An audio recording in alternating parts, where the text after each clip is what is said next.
You've got quite a few of the small format consoles, the M1 series. Yeah, yeah. They sort of started many years ago. The original M1 was just a small 8-inch 2 mixer with rotary faders. Very basic. And the thing that gave me the idea of doing them was that when I was selling a lot of used Neve consoles, I used to sell a thing called the BCM 10.2, which was a 10-2 Neve mixer. Very high quality, quite compact, quite heavy. There's great demand for them, but you can never get enough of them, and the price was going up and up and up. So we developed this mixer that sold for under £2,000 at the time. That's now moved on to the current M1, which has a lot more on it, much more EQ, more auxiliary sends, and a FireWire and DO8 ADAT interface options. So that's a very high quality small mixer in its own right, or some people use them as sidecars to much larger consoles to give them the valve sound. Right. Such a great front end, and now we have a FireWire interface. So. Yeah, we do. Yeah, so that comes in 8 and 12 channel formats, and then going on from the M1, we've got the M4, which is a 16, 24, 32 input console, inline console. So monitors double up on the inputs. Right. Again, just a high quality console, offers more facilities, more channels, of course. Again, available with the interfaces. So those are perfect for a lot of these digital studios that have, digital recording DAWs.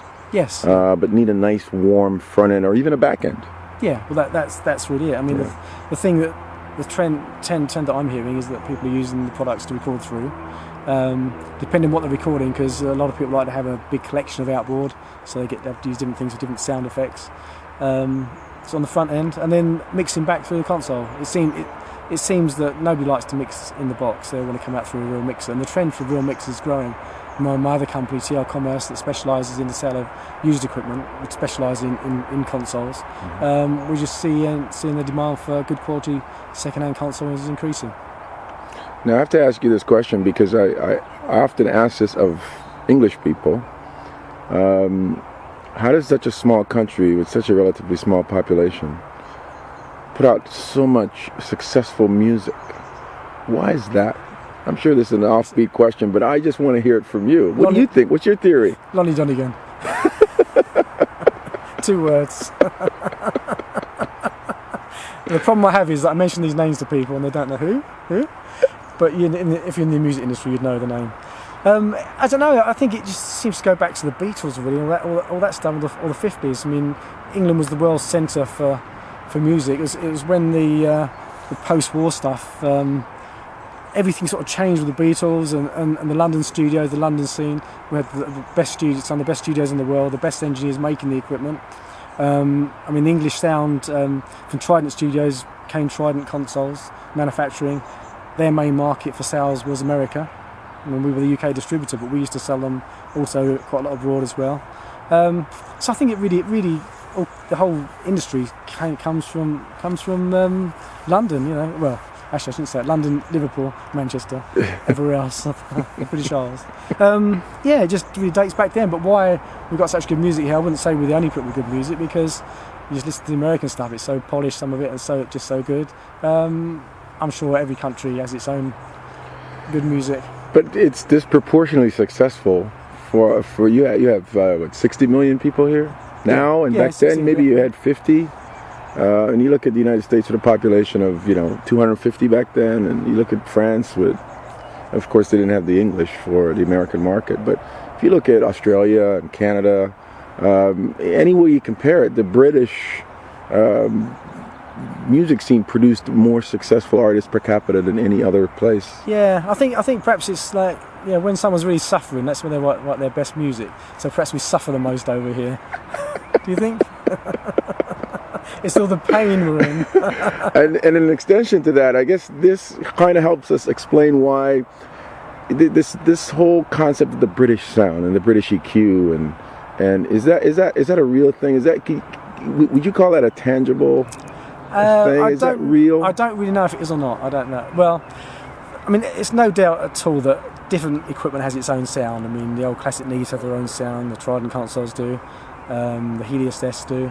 But people have strange ideas about things. They get an idea about something they've probably never even heard about. They might have just read about. I mean, I remember seeing on a forum ages ago about somebody saying his favourite desk was a Trident A range.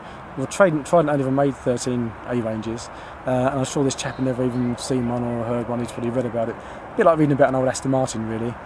The reality is, though, that some of the old equipment are very old. To actually use nowadays could be a real nightmare unless it's been totally refurbished, like an old car, really, in a way. But we had one of the best things I've ever bought was the Rolling Stones mobile studio, which they built back in the 70s to record their own stuff at Mick Jagger's house, and then Led Zeppelin used it to record some of their stuff for Led Zeppelin 4, and lots of very famous stuff was recorded on it. And that had an old Helios desk in it, which I bought, and at that time there was quite a few on the market. I owned 5 Helios desks at one time, and they weren't known in America at all. And I ended up selling one to a couple of brothers in New York, the mobile, and another one to somebody else. And I think they're quite sought after in America now. But I'm sure there's not that many people who have heard of them, although they are now being reproduced. But I think I don't think there's any real British sound from these EQs, because I think they're all quite unique, and they're different electronic designs and have their own sound. So I guess the ultimate really is to have a whole collection, so you can pick and choose the sounds you want from them. Okay. All right. Anything else you want to say to what's the philosophy? What's the last question? The TL Audio philosophy, passionate about tubes. Yeah, because we believe they add quality to the audio process. I think they're fantastic because it's old technology. The thing about the tubes we use is that they're real tubes. They really do something. They're not just there. They don't just light up as a sales aid. They're really doing something. They run at 300 volts, whereas other products have come on the market that run at 15 volts just with a wall wart just to light up. So you feel good you've got a valve there, but it doesn't do anything, or a tube. But ours run at 300 volts. They really do something.